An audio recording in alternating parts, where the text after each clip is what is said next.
ကဘာပေါ်ကအန်ရဲ့အများဆုံးအကျဉ်းထောင်တွေလို့ဆိုလိုက်ရင်ကျွန်တော်တို့ပြေးမြင်မိတာကအမျိုးသားအကျဉ်းထောင်တွေပါဒါပေမဲ့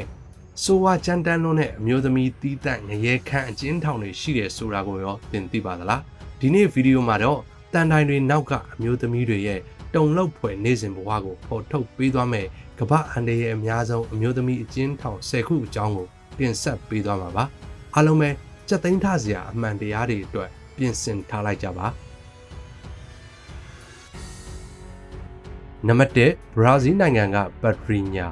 အမျိုးသမီးထိန်းသိမ်းရေးစင်တာအဆိုးဝါးဆုံးငရဲကျင်းကြီးပါပဲကြမ်းဖက်မှုဆိုတာအသက်ရှူသလိုကိုပုံမှန်ဖြစ်နေပြီးလုံခြုံရေးဆိုတာလုံးဝမရှိပါဘူး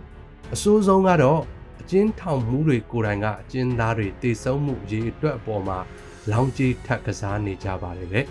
ဒီနေရာမှာအသက်ရှင်နေရခြင်းဟာထီပေါက်သလိုကံကောင်းနေလို့ပဲဆိုရမှာပါ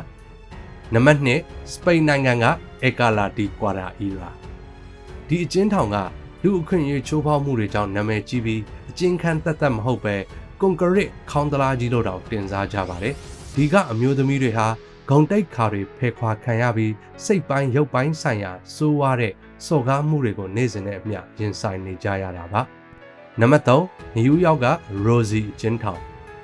လျစ်လျူရှုမှုအကျင့်ပြတ်ခြစားမှုနဲ့စေဝါကုသခွင့်မရမှုတွေကြောင့်အသက်ဆုံးရှုံးရသူတွေရှိပါတယ်ကျင်းသားအချင်းချင်းကြမ်းကြမ်းတမ်းတမ်းတိုက်ခိုက်လွန်ကြလို့လူသက်ပွဲကြောင်းတော်လို့တောင်မှနာမည်ပြောင်ပေးခံထားရပါတယ်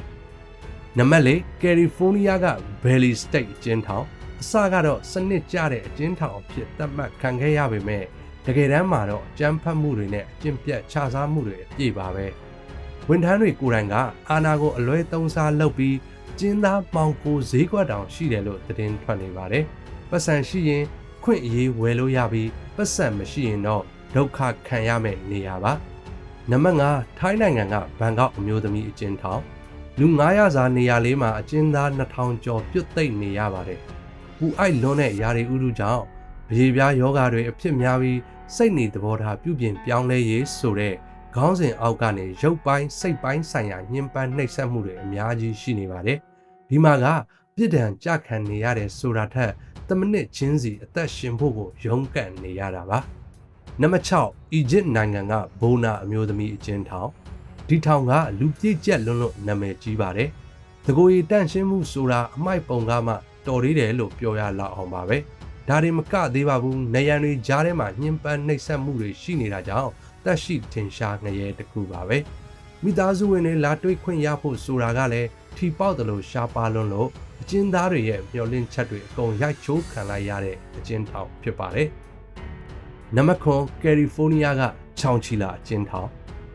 ဒီထောင်ဟာအမျိုးသမီးအကျဉ်းသား3500ကျော်ရှိပြီးကမ္ဘာပေါ်မှာအကြီးဆုံးအမျိုးသမီးအကျဉ်းထောင်ကြီးပါ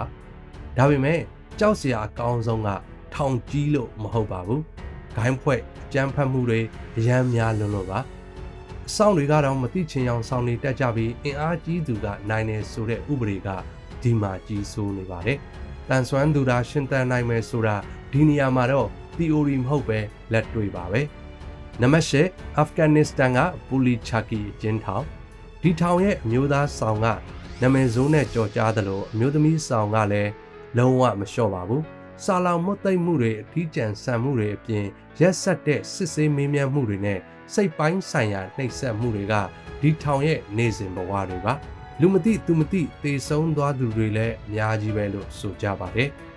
နံပါတ်9အိန္ဒိယနိုင်ငံကတီဟာအကျဉ်းထောင်ဒီမှာကသတ်မှတ်ထားတဲ့လူဦးရေထက်3ဆလောက်ပိုများတဲ့လူပေါင်း18000လောက်ကိုပြုတ်သိပ်ပြီးထည့်ထားတာပါရိုက်နှက်မှုငွေညှစ်မှုတွေကနေ့စဉ်ထမင်းစားရေတောက်လို့ဖြစ်နေပြီးတရားမဝင်လောင်ပိတ်ခံထားရတဲ့သူတွေကလည်းအများကြီးရှိနေတယ်လို့သိရပါတယ်ဒီကအမျိုးသမီးတွေအတွက်ကတော့ဒုက္ခတွေကိုအတူတူမျှဝေခံစားနေရတာကလွဲပြီးတခြားဘာမျှော်လင့်ချက်မှမရှိပါဘူးနံပါတ်10ရုရှားကနာမည်ကြီး Black Dolphin အကျဉ်းထောင်ရုရှားနိုင်ငံရဲ့အကြမ်းတမ်းဆုံးပြစ်မှုကျူးလွန်သူတွေကိုထားတဲ့နေရာပါဒီထောင်ကတော့စိတ်ပိုင်းဆိုင်ရာနှိပ်စက်မှုတွေမှာအဆိုးဆုံးပါပဲဥပမာအခန်းပြောင်းရင်မျက်စိပိတ်ပြီးကုန်းကုန်းလေးသွားခိုင်းတာမျိုးနေ့လယ်ဖက်ဆိုပတင်ပေါ်မှာလုံးဝနားခွင့်မပေးတာမျိုးတွေနဲ့လူအခွင့်အရေးဆိုတာလုံးဝမရှိတဲ့နေရာတစ်ခုပါကဲအခုတင်ဆက်ပေးခဲ့တဲ့အကျဉ်းထောင်တွေတဲကဘယ်တစ်ခုကအဆိုးဝါးဆုံးလို့သင်ထင်ပါသလဲ သင်အမြင်လေးတွေကို comment မှာဝင်ရောက်ဆွေးနွေးပေးသွားကြပါဦး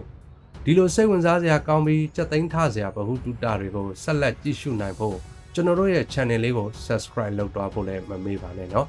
နောက်ထပ်ဗီဒီယိုတွေမှာပြန်ဆုံကြပါမယ်ကျေးဇူးတင်ပါတယ်